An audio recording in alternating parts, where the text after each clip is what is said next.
Hi there.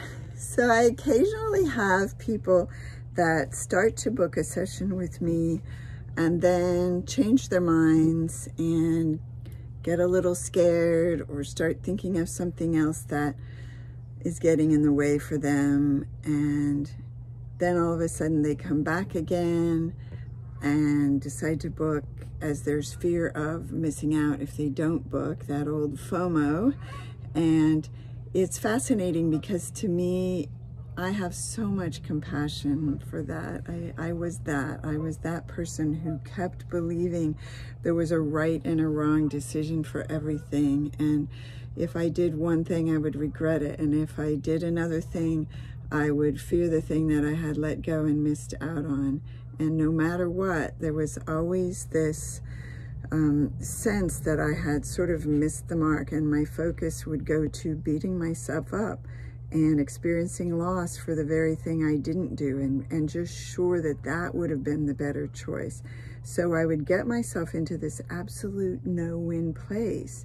And it turns out that that place, which I now call regret hell, is the very thing that was creating the indecision.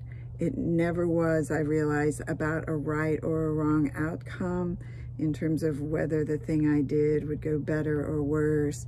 It was more that the regret hell was started by me fearing my own state of beating myself up and going into that place where I lacked clarity, and I was sure that there was some right way, but it was the opposite of whichever one I landed on.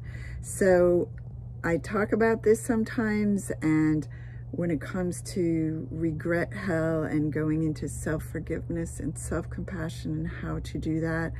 However, I don't always talk about how much it relates to our ability to be decisive, to love how we show up in the world, to love how we show up in life, and to trust those ways that whatever we do is leading us exactly where we need to go.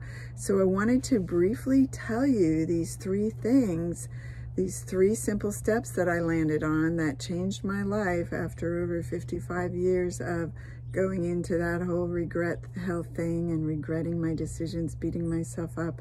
I finally was able to turn that around, and now I mostly live in this place I call self-solidarity, where I stand with, by, and for myself, no matter what I said or did, no matter who's angry or upset with me, no matter what outcome comes of that.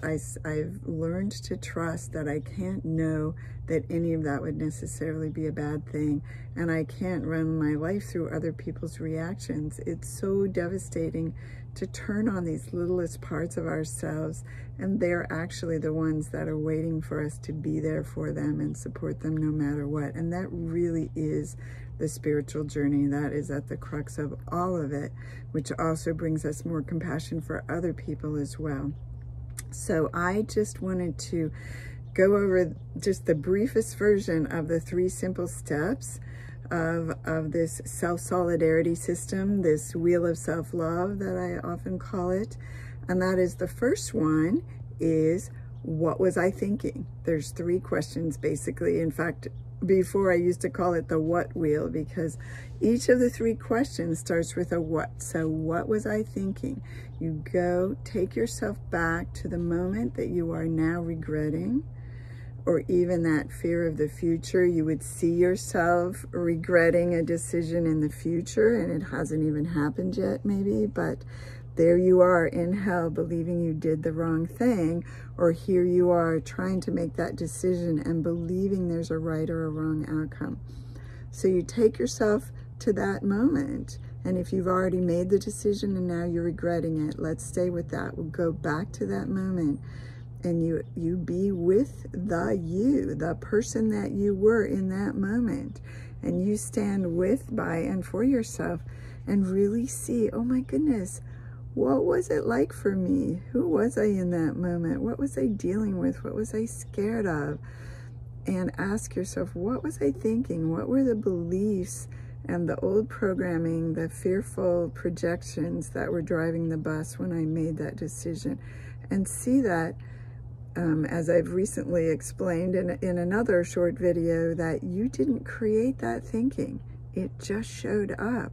But once you were believing it, you had to act out of it. You were innocent. You didn't really have a choice. So you can forgive yourself and say, okay, I did the best I could given what I was believing in that moment. And a lot of the work we do is about harvesting that thinking and really seeing it and seeing the consequences it's creating in your life, but not beating yourself up for that. We've got a very simple, the Symmetry Solution, which allows you to really use those thoughts and neutralize the big emotional charge that goes with them that is causing you to act in ways that you later regret. So that's not what we're going to work on now. Right now, though, you do go back and see yourself, who you were, and if possible, go ahead and harvest those thoughts. Write them down. You'll start to see that they create patterns that tend to be running your life much of the time. So that was question one. What am I thinking? What was I thinking when I did that thing? And from that place, you can see that innocent you that was just believing your thinking, doing the best you could, and you can forgive yourself. You really can open your heart to that you. You're the one you've been waiting for to come home. You're the one who left yourself when you go into regret. So you're the one that can come home and be with that you, doing the best you could, standing by yourself, even if everyone else leaves. So the second part, okay, now supposedly you've gotten to the place where you forgive yourself. Again, I'm going through this in lightning speed, but once you get this, you can do it really quickly in the moment. I used to go down that rabbit hole of regret and stay there for hours, days, weeks, lay awake night, you know, and you can turn it around right away with that step one. What was I thinking, and finding compassion. And then step two is, okay, I forgave myself, but I am still fearful about the outcomes. What did I create? Who did I hurt? Where's it going to go from here? How did I sabotage myself? So the second question is, what am I fearing? What am I fearing now? Sometimes you're fine. You don't even have regret. You're just barreling forward. And then you see that someone's upset or the outcome didn't go the way you want. And that's when you create regret. That's when you start beating yourself up. So find that thought. Find those fearful thoughts that said, oh my goodness, this went really badly. I've created something here that I'm going to be sorry about.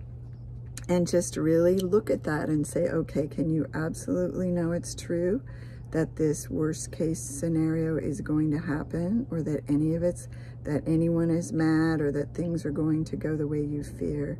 So that's one helpful thing, is to just really see that your mind cannot predict the future. No, you don't know that that's going to happen. Lots of times we're wrong. So really take that in. All the times you were so fearful and it turns out nothing ever happened, or that person actually didn't have a problem with it.